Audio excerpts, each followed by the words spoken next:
আসসালামু আলাইকুম। আপনারা কেমন আছেন? ভালো আছেন? আমি ভালো আছি আলহামদুলিল্লাহ। দিয়ে দিলাম সাদা তেল।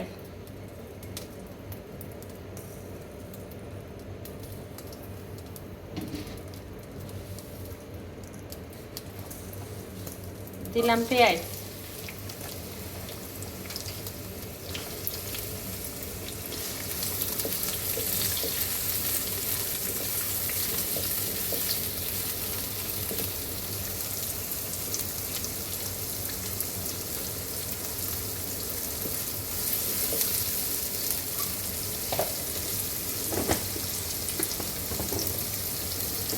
আর একটু তেল দিব।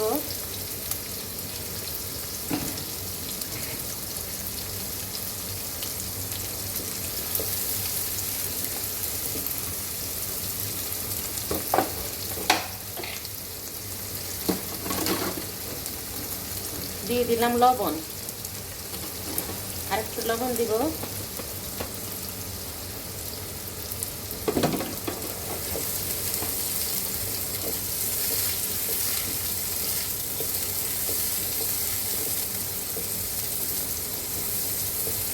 একটু পেঁয়াজের মধ্যে লবণটা দিলে পেঁয়াজটা একটু নরম হয়ে যাবে, তাড়াতাড়ি সফট হবে।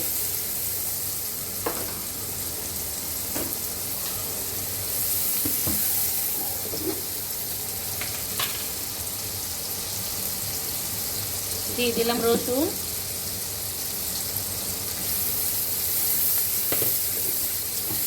আমি মাছ ভুনা করব তেঁতুলের কাঠ দিয়ে, বা তেঁতুল ভিজিয়ে আমি তেঁতুলকে ডলে সেঁকে নিয়েছি।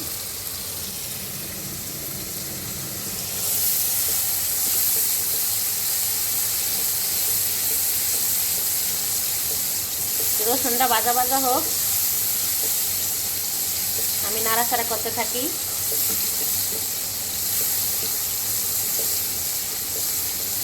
এখন আমি আস্তে আস্তে করে হলুদের গুঁড়া, মরিচের গুঁড়া সব কিছু দিতে থাকবো। দিয়ে দিলাম হলুদের গুঁড়া, মরিচের গুঁড়া, মাছ একটু বেশি।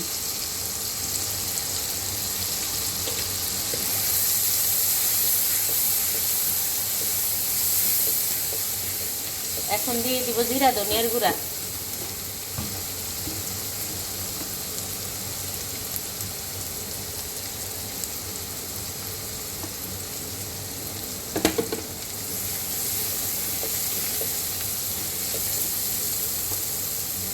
একটু পানি দিব যেন মশলাটা না পোড়া যায়।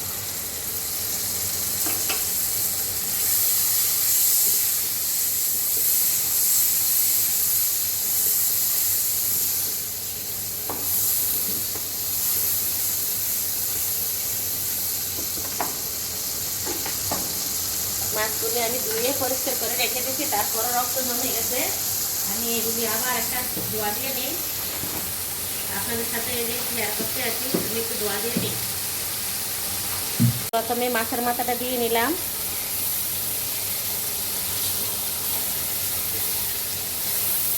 আগুন একটু কমিয়ে দিই।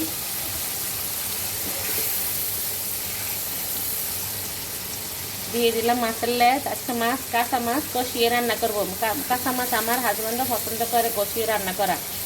আমার হাজব্যান্ড যেরকমই দেয় সব রকমই খায়, কিন্তু কষানো মাছও পছন্দ করে।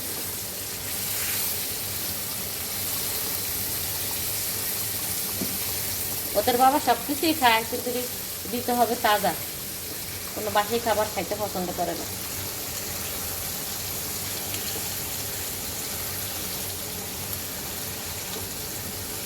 এখন এই মাথার সাথে সব মাছগুলি দিয়ে দিবে। এখন অনেকটি মাছ এই যে আমি ধুয়ে পরিষ্কার করে নিয়েছি, এই যে পানি পরিষ্কার। আমি আরও 3 ধোয়া দিচ্ছি। এখন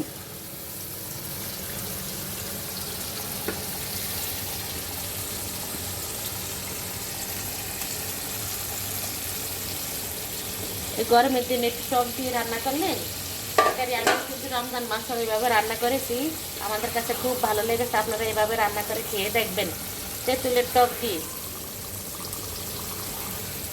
100% গ্যারেন্টি দিয়ে বলতে পারবো যে একদম চেটে পুটে খাবেন।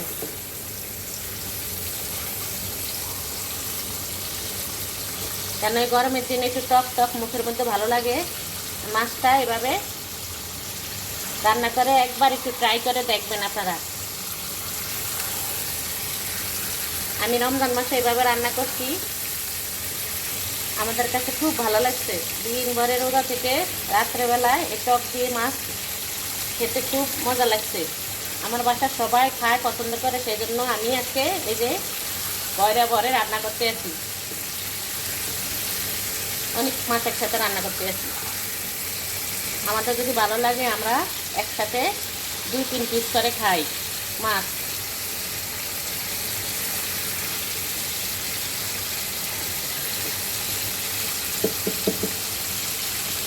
এই হলো তেঁতুলের কাজ। এখন তেঁতুলের কাঠটা আমি এই যে এখান দিয়ে দিব, আরও জল দিব। তেঁতুলের কাঠ দিয়ে মাছ রান্না করলে একটু জল জল করে রান্না করবেন, টক টক। আরও জল দিব আমি। তারপর যখন মিডিয়াম হবে, এরকম হয়ে আসবে, তখন উঠিয়ে নিব আমি।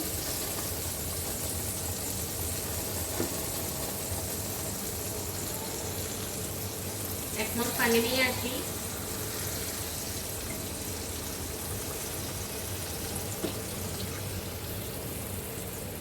মাছটার মধ্যে সব মশলা ঢুকবে আর লবণ দেখবো আমি। এভাবে একটু খেয়ে দেখবেন আপনারা। আপনাদের কোনো কিছু রান্নার কিছু না থাকলে তেঁতুল দিয়ে এভাবে রান্না করবেন, আবার গরমের দিনে এভাবে খেয়ে দেখবেন।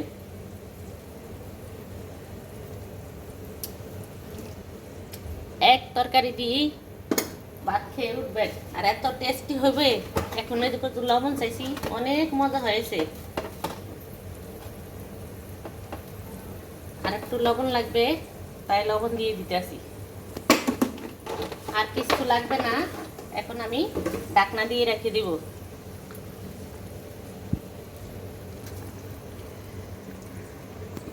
ঢাকনা দিয়ে দিলাম, আস্তে আস্তে হোক, আপনারা ততক্ষণ আমার সাথেই থাকেন। এই যে আপনারা যখন তেঁতুলের টক দিয়ে, তেঁতুলের কাঠ দিয়ে রান্না করবেন, তখন এরকম জল জল উঠাবেন। ওই মাছের ঝোলটা খুবই মজা, খুবই টেস্ট। ইলিশ মাছ দিয়েও রান্না করবেন, খুব টেস্ট হয়। আপনাদেরকে গ্যারান্টি দিয়ে বলতে আসি, আপনারা এইভাবে খেয়ে দেখবেন। আমি একটু লবণ দেখি, সব ঠিক আছে। তেঁতুলটা আবার ভালো, একটু টক মিষ্টি হয়ে গেছে আমার রান্না, মজাদার খাবার। আপনারা কমেন্ট করে বলবেন। যারা পুরানো বন্ধু আছেন তারা আমার সাথে ভিডিও দেখবেন, একটি লাইক দিয়ে। আর যারা নতুন বন্ধু এখনো হন নাই, তারা সাবস্ক্রাইব করে আমার পাশে থেকে যাবেন। যদি কোনো পাশে দিয়ে ভালো লাগে তাহলে আমার ভিডিওটি দেখে সাবস্ক্রাইব করে পাশে থাকবেন। আর লাইক কমেন্ট শেয়ার সাবস্ক্রাইব করে সবাই পাশে থাকবেন। সবাই ভালো থাকবেন, সুস্থ থাকবেন। আল্লাহ হাফেজ।